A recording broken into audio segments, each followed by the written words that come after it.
Well, as you've just heard, it's all systems go, and it is all systems go for the 2020 academic year, also in schools in KwaZulu-Natal. Yes, indeed. This despite the province having suffered a great deal of distraction due to some weather-related incidents last year. Over 140 schools were damaged by storms, causing a total damage of 408 million rand. Authorities in the province say that they've put temporary measures to ensure that teaching and learning begins on the first day of the new term. Our reporter Simpio Makanya has been following the story.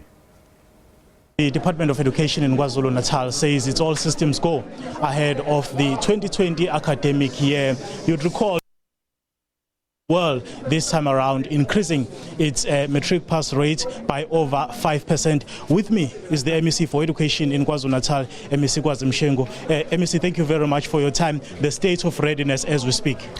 Well, it's all systems go. As the province of KwaZulu-Natal, we are quite ready in all aspects. We are quite confident that come Wednesday, all our schools will start with effective teaching and learning, as it were. In terms of registration, we finalized all the processes last year. We're not expecting any major challenges. Obviously, there will be minor queries and changes here and there. We'll expect that there will be those who did not apply at all. There will be those who want to change their schools of choice. There will be those who will not have been accepted in their schools of choice, and they will want immediate placement. We have put up a help desk across our district to ensure that all those who will be affected by such instances are able to be assisted quickly. But also, we can assure you that all our LTSM material has been 100% delivered in our schools. There will be those schools that were damaged by storms, and even the textbooks that had been delivered also got affected. So we have called upon principals of those schools to immediately report to head office so that we are able to put means and replace those textbooks as well as other LTSM material quickly, so that learners do not lose the teaching time, as it were. Those schools that were damaged by the storms, we have deployed mobile classrooms. There will be no school that will be left with no teaching place on the 15th of January. We have deployed necessary and equivalent mobile classrooms equivalent to the classes that were damaged by the storm. MEC, on the issue of the schools that were damaged by the recent storms, do we have the number of those that have been affected? And also, are you as the department able to rebuild the schools? Do you have the resources to rebuild the schools? We have 147 schools that were affected by storms from November 2019 to December. We don't have money. We need about 408 million to rebuild those schools. But what we have done, because we needed to protect the time and the space for teaching and learning, we deployed mobile classroom to all those schools that were affected, so that they can start using those mobile classrooms for teaching and learning. We are working with the Department of National Department of Basic Education. We have written to the Provincial Treasury, but also working with COGTA, because they are coordinating the issues of disaster, to seek some relief from them so that we are able to get this 408 million and rebuild these schools.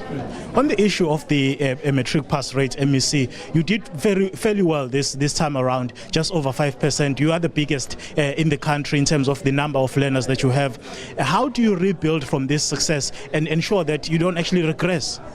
Well, there are a number of interventions that we're going to make.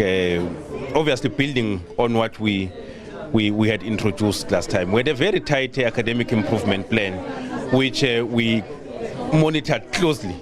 And at the center of it was to ensure that we protect the teaching place. We had to ensure that all our teachers are in class on time and teaching, and ensure that all our learners are in class in time as well as learning. We'll continue to build on that.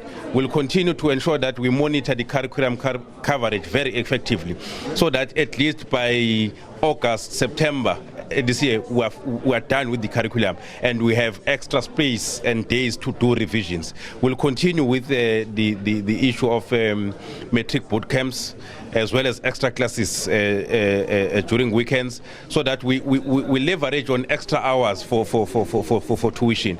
But we'll also be rolling out the ICT very vigorously this year, with the targeted areas in rural as well as in township schools. And one of the the equipment that we have developed, of the ICT solution that we have developed, allows us to share tuition. So as we also partner with University of KZN, DUT, we will now be able to use their experts in terms of various fields, be it a professor in science, a professor in mathematics, and all other technical subjects which we have introduced. So now we'll be able to have a professor stationed at University of KwaZulu-Natal or DUT, but connected to 10 schools at a go in deep rural areas, lecturing on math, science, on all other subjects. And we think those things will be able to increase our game. But also the issue of monitoring very tightly the academic improvement plan, as well as ensuring that every employee in the department is focused in teaching and learning. Because one thing that we have managed to introduce is an appreciation that all employees of Department of Education, they should be judged by what is happening in the classroom.